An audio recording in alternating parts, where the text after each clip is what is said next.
Newly uncovered records are revealing the names of more than 1,600 enslaved people buried in unmarked graves in the St. Louis Cemetery in Tyler Park. The cemetery is the final resting place for nearly 50,000 Catholics, but a small section near the back corner of the cemetery looks unused.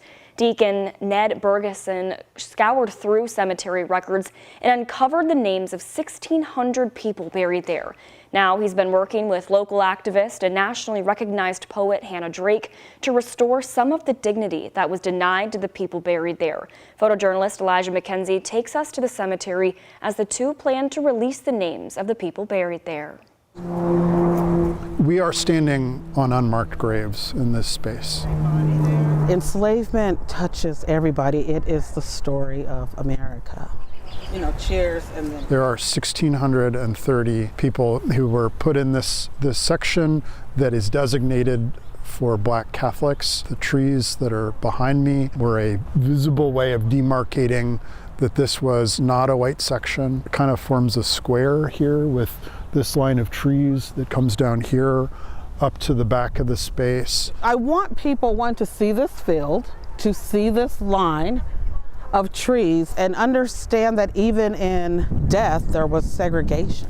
Annie McGarry, Blanche McGarry, Mary McGarry. There's always a field. To the bottom here, Smith. There's always a field where Black people are buried in mass graves, or they're bricked over or covered over or erased. That's just kind of how history is for Black people in America. And it takes people like Ned, myself, others to kind of exhume the stories.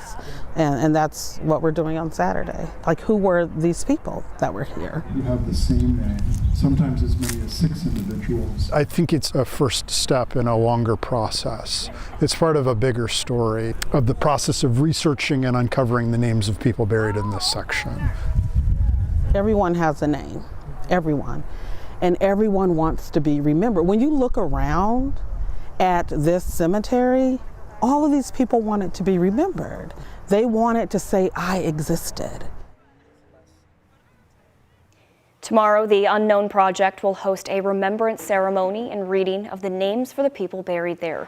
It'll be from 2 p.m. to 3:30 at the St. Louis Cemetery on Barrett Avenue.